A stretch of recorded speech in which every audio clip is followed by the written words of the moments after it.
Rarely have we seen a takedown of a league commissioner as calmly or efficiently delivered. The fact that it came from Nafisa Collier, one of the league's best players and most respected voices, only amplified its impact. Everyone thinks they know the WNBA's biggest story. They think it's Caitlin Clark, record ratings, and intense rivalries. But what's actually happening behind the scenes is so much stranger and far more dangerous for the league's future. It's a story of a full-blown rebellion, an astonishing failure of leadership, and it took one of sports media's most respected voices, Scott Van Pelt, to finally expose it for the entire world to see. The response from WNBA Commissioner Cathy Engelbert came in the form of a statement, which is itself a statement, but not one Engelbert should aspire to make. When a star player says directly, "We have the worst leadership in the world and you are the leader," your response that you're disheartened, that your perspectives differ, makes me wonder if you heard what Fee said. Because it's not differing perspectives, it was a direct call for your job. What Scott Van Pelt just did on ESPN wasn't a rant. It was a calm, surgical dismantling of WNBA Commissioner Cathy Engelbert's leadership. It was so devastating because it wasn't fueled by yelling, but by undeniable facts. This firestorm wasn't lit by the media. It was lit by one of the league's own stars, Nafisa Collier, whose exit interview contained one of the most shocking public statements in modern sports history. She called the WNBA's front office the worst leadership in the entire professional sports world. That wasn't just a shot across the bow. It was a declaration of war. Collier said, "I've earned this platform," which she has, and said, "I don't care what the fine is," which, if I hear her correctly, is to say you have nothing to threaten me with. The chorus of voices of current stars in the WNBA, which echo Collier's sentiment, didn't have a single opposing voice. But here's where it gets really crazy. Collier exposed a private conversation where Commissioner Engelbert allegedly claimed Caitlin Clark should be grateful for the WNBA, because without it, she wouldn't be making money. Let that sink in. Did the commissioner somehow miss the entire Iowa era? Did she forget about the NIL empire Clark built that dwarfed the salaries of most WNBA veterans before she even played a single professional game?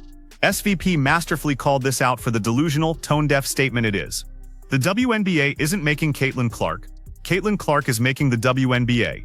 As for what Engelbert is alleged to have said to Collier, if she actually suggested Caitlin Clark should be grateful for what she makes off the court, that's preposterous. Did you miss the Iowa years? Clark is the Tiger Woods tide that lifts all boats, and we know this show is proof. The highest rating we have ever had followed one of her games at Iowa. The WNBA has benefited from her presence more than the other way around, even though this year for Caitlin Clark was essentially lost. Then Van Pelt delivered the knockout blow, the single piece of evidence that is simply indefensible. He brought up Elena Delle Donne, a multi-time MVP, a champion and a lock for the Hall of Fame. When she recently announced her retirement, she heard from everyone, fans, coaches, players, everyone except the commissioner of the league she helped build, Cathy Engelbert. Not a call, not an email, not even a text message. That isn't just a professional failure. It's a stunning lack of basic human decency that tells every other player in the league exactly how little they are valued. Post from Elena Delle Donne on Instagram, who said, and I quote, "It's the care for the human part for me. I'm not sure Cathy knows I've retired. Heard from everyone but her." And I don't like to pile on, that's not my thing. But when a player is beloved, respected, and decorated as Delle Donne retires as a multiple MVP, league champion, 7-time All-Star, and member of the W25, which celebrated the top 25 players in the league's first 25 years, you throw that woman a parade. To fail even the most basic and decent things to do, which is to reach out to say thanks, which by the way couldn't be easier to do, is to fail the most basic. This is the part that will blow your mind. Following Collier's and Delle Donne's stories, not a single person, not one player, coach, or league employee has come out to publicly defend the commissioner. The silence is deafening. Instead, a chorus of validation has erupted.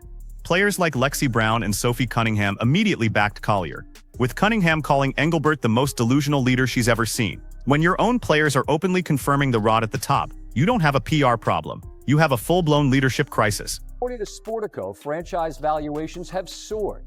Players want more money and the CBA expires at the end of this month. This was a whole lot more than just a shot across the bow. The WNBA Finals begin this Friday, and we typically hear from Adam Silver on the eve of the NBA Finals. Cathy Engelbert has got to do more than say she's... And what happens next defies all logic. This implosion is happening just as the league is heading into critical CBA negotiations. The players' collective bargaining agreement is expiring, and they now have all the leverage. Collier's statement wasn't just venting, it was the opening salvo in a negotiation. She was sending a clear message on behalf of the players.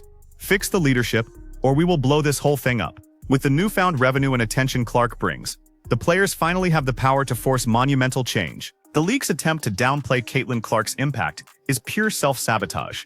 SVP hammered this home. Clark's brand was a media juggernaut before she ever wore a WNBA jersey. Her ratings, her ticket sales, her endorsement deals, she brought that entire ecosystem with her. The WNBA didn't build her. She is boosting the WNBA into a new stratosphere. For the commissioner to not understand that fundamental truth isn't just foolish, it's a dangerous miscalculation that alienates the very assets saving her league. From the outside, this should be the WNBA's golden era. But behind closed doors, everything is falling apart. Think about the optics. Right before the WNBA Finals, the biggest story isn't the incredible matchup on the court. The headlines are, Players rip commissioner. Stars call leadership worst in sports. This isn't building momentum, it's pouring gasoline on a fire of resentment, and proving to casual fans that the league is a dysfunctional mess. This is a catastrophic failure to capitalize on a once-in-a-generation opportunity. This isn't just about one person anymore. This was part of something much bigger, much darker. Van Pelt framed this as the league's ultimate flashpoint. Franchise values are exploding. Expansion is on the horizon. A multi-billion-dollar media rights deal is waiting to be signed. All the ingredients for a historic boom are on the table.